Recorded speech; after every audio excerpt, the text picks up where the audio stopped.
Em nome do Pai, e do Filho, e do Espírito Santo. Amém. Muito bem, meus irmãos, nós chegamos à questão de 32, de número 32 do nosso estudo do Catecismo em 60 questões. Hoje nós vamos falar na confissão, por meio do sacerdote, Jesus nos perdoa. Sim, vamos falar do sacramento da confissão ou da penitência. Mas antes, vamos ver os sacramentos de cura.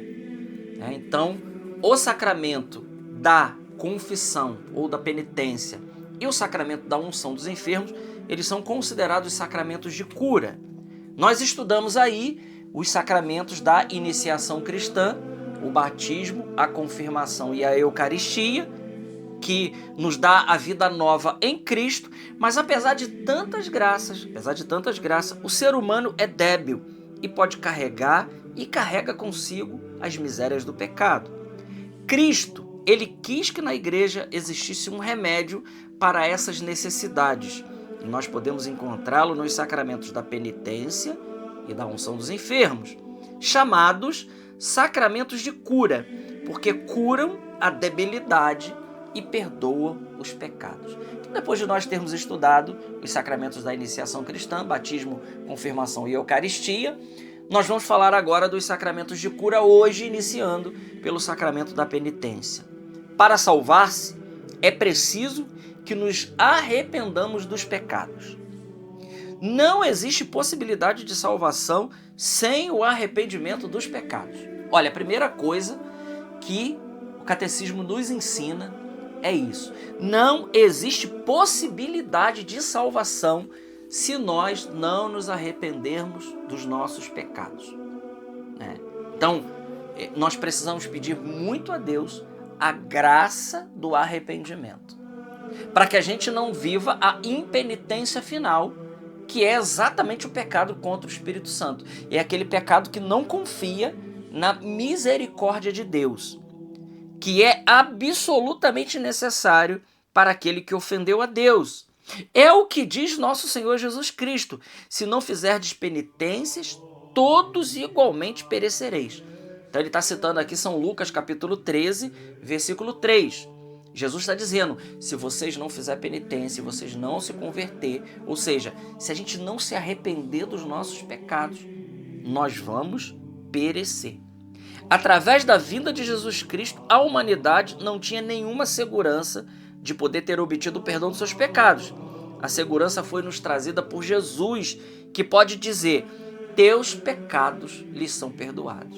Jesus disse isso no Evangelho por várias vezes, os teus pecados estão perdoados. Então nós que não tínhamos possibilidade, Jesus então, ele nos causa essa possibilidade de perdão. A instituição do sacramento da penitência para o perdão dos pecados. Então vamos ver aqui que isso não é uma invenção da igreja, O sacramento, aliás, todos os sacramentos, eles são instituídos por nosso Senhor Jesus Cristo. Na tarde do domingo da ressurreição, Jesus Cristo instituiu o sacramento da penitência ao dizer aos seus discípulos. Ele vai citar aqui João capítulo 20, versículos de 22 a 23. Então, meu irmão, minha irmã, quando você for perguntado, porque a gente ouve dizer aí, mas que absurdo, nós vamos confessar os nossos pecados ao padre. O padre é um pecador como nós. Sim, o padre também se confessa. O padre também se confessa com outro padre. Isso aí é verdade. Agora, é muita arrogância negar aquilo que Jesus deixou para nós. Veja, é bíblico. Então diz lá, na tarde do domingo da ressurreição, Jesus Cristo instituiu esse sacramento. Ele diz, recebei o Espírito Santo. Aqueles a quem perdoardes os pecados, eles lhes serão perdoados. Aqueles a quem os retiverdes, lhes serão retidos. Ora, João 20, 22 a 23. Então veja, foi Jesus que instituiu o sacramento da penitência. Ele deu esse poder de perdoar pecado a quem? A igreja. Aqui, Jesus está soprando o Espírito Santo sobre os apóstolos que estão trancados lá com medo. Ele aparece uma vez, Tomé não está. Ele aparece uma segunda vez, Tomé está junto. E ele sopra o Espírito Santo e ele dá o poder de perdoar os pecados aos seus ministros. Porque, na realidade, cada sacramento é o próprio Cristo que está agindo na pessoa do seu ministro, né? Então, é Jesus que perdoa através dos seus ministros qualificados. Está aí, é bíblico, né? Instituiu-se esse sacramento como juízo, mas um juízo de misericórdia. Isso aqui é maravilhoso, porque nos tribunais humanos, né, se você vai em qualquer comarca de qualquer cidade, e você diante do juiz, e você diz, não, eu fiz isso aí mesmo, eu sou culpado. Pronto, ele bate o martelo e ele vai te dar a sentença. Você está condenado. Ele vai estipular lá dentro da lei uma quantidade de tempo de prisão, ou seja lá, de acordo com aquilo que você fez, né, você receberá a condenação líquida e certo. Mas na confissão, no Tribunal da Misericórdia, é o contrário. É o único tribunal que você se declara culpado e você sai inocente. É somente no Tribunal da Misericórdia da Confissão que você se declara culpado e que você sai justificado.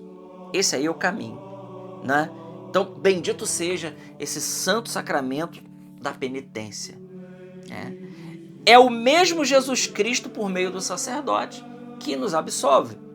Só os sacerdotes com potestade de ordem e faculdade de exercê-la que podem perdoar os pecados, pois Jesus Cristo deu o poder só a eles.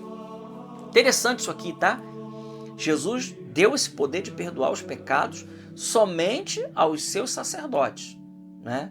No caso aqui, os bispos, porque os sacerdotes, eles são os colaboradores dos bispos. Então, tanto o presbítero como o bispo, eles têm, por serem sacerdotes, eles têm a faculdade e o poder dado por Jesus de perdoar os pecados. Não se obtém o perdão, portanto, dizendo os pecados a um amigo ou diretamente a Deus. Não se obtém o perdão dos pecados dizendo a um amigo ou dizendo diretamente a Deus. Isso aqui é muito interessante, porque a gente ouve também pessoas dizer assim, não, eu vou me confessar diretamente com Deus. E também os nossos irmãos protestantes, por exemplo, dizem isso. Não, me confesso diante de Deus. Eu não preciso de um mediador. Eu não preciso de um homem. Mas foi Jesus que deixou isso. E o catecismo está nos ensinando que você pode conversar com um amigo, mas ele não tem o poder de te absolver.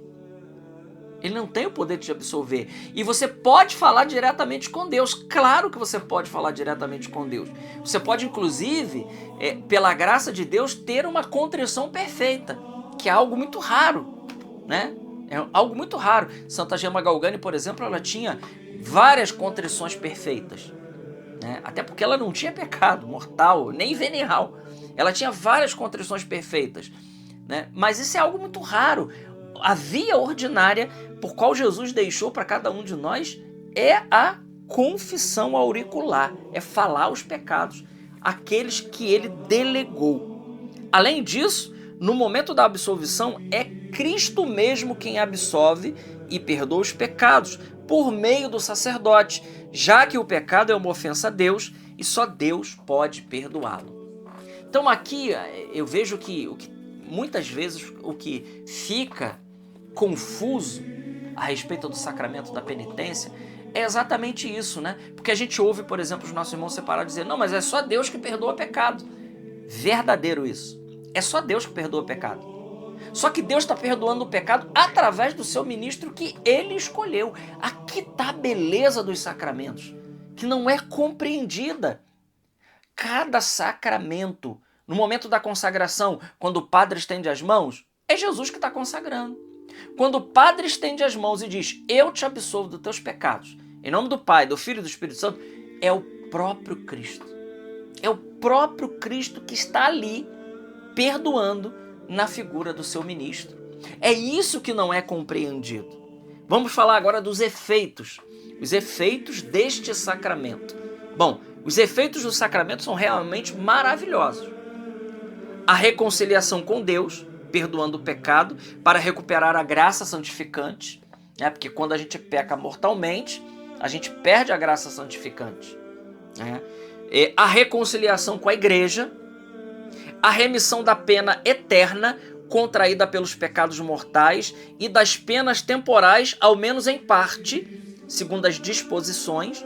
Então nós sabemos que um pecado mortal, por exemplo, ele gera duas penas. Uma pena eterna, e é a mais importante, e uma pena temporal, né? A confissão, ela apaga a pena eterna, que é a mais importante, que é aquela que pode condenar a nossa alma, e pode também as penas temporais, dadas as devidas disposições, né? Aqui seria um capítulo à parte para um outro estudo para explicar a respeito das penas temporais, porque é exatamente essas penas temporais que nos colocam um tempo de purgatório, né? Que precisa ser aí extirpado da nossa vida. Mas isso seria um outro capítulo. A paz e a serenidade de consciência, com um profundo consolo do espírito. Por isso que tem tanta gente hoje sem paz, completamente sem paz. Por quê? Porque a alma está pesada, né? O pecado nos faz isso. Quando Deus procura Adão e Eva no jardim depois do pecado, eles se escondem, eles estão tristes, eles estão angustiados. Santo Agostinho diz algo maravilhoso, né? O motivo da tua tristeza é o teu pecado, deixa que a santidade seja o motivo da tua alegria. Então o pecado nos entristece, o pecado nos deixa mal mesmo, né? Depois, os auxílios espirituais para o combate cristão, evitando as recaídas no pecado. Além disso, também nós temos auxílios espirituais, né? Nos é dado força para a gente poder combater todo tipo de pecado e todo tipo de situação. E depois nós falamos da necessidade da penitência. O sacramento da penitência é completamente necessário para aqueles que depois do batismo cometeram o pecado mortal. Então nós sabemos que, já vimos isso, que o primeiro sacramento que perdoa pecado é o batismo. Mas a reconciliação, ela é extremamente necessária, como nos ensina o catecismo, para aqueles que já batizados recaíram no pecado mortal. A igreja ensina que existe a obrigação de confessar os pecados mortais ao menos uma vez por ano, em perigo de morte e quando se for comungar. Mas uma coisa é a obrigação e a outra, muito diferente, é aquilo que convém fazer quando se quer que aumente em nós o amor de Deus. Não existe a obrigação, por exemplo, de se beijar nossa mãe, nem de cumprimentar nossos amigos, nem de comer todos os dias. Mas qualquer pessoa normal faz essas coisas. Se quisermos progredir no amor a Deus, devemos nos confessar frequentemente e nos confessar bem. Então, muito bem colocado, né? Uma coisa é obrigação. A igreja nos obriga uma vez por ano nos confessar em perigo de morte, em situações específicas, quando se fizer necessidade para comungar. Mas outra coisa é que nós, sabendo que confessamos muitas vezes, nós vamos aumentando a virtude da caridade, o amor a Deus. Então, o que santifica o amor a Deus, esse amor a Deus vai crescendo em nós, vai crescendo, né? Dia após dia. Conveniência da confissão frequente. A igreja recomenda-nos vivamente a prática da confissão frequente, não só dos pecados mortais, atenção, que devem ser confessados imediatamente, mas dos pecados veniais. Dessa maneira, aumenta-se o conhecimento de si mesmo, cresce-se na humildade, desenraizam-se os maus costumes, faz-se frente à tibieza e à preguiça espiritual, purifica-se e se forma a própria consciência, ajuda-se a crescer na vida interior e aumenta a graça em virtude do próprio sacramento. Para crescer no amor a Deus é muito conveniente ter em muita estima a confissão, confessar-se com frequência e se confessar bem. Meus irmãos, olha quantos frutos, olha quanta beleza, né?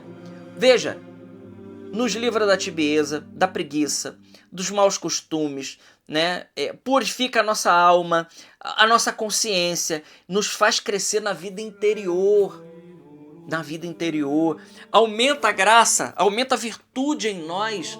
Então olha quanto bem, né, a conveniência da confissão, não somente uma vez por ano.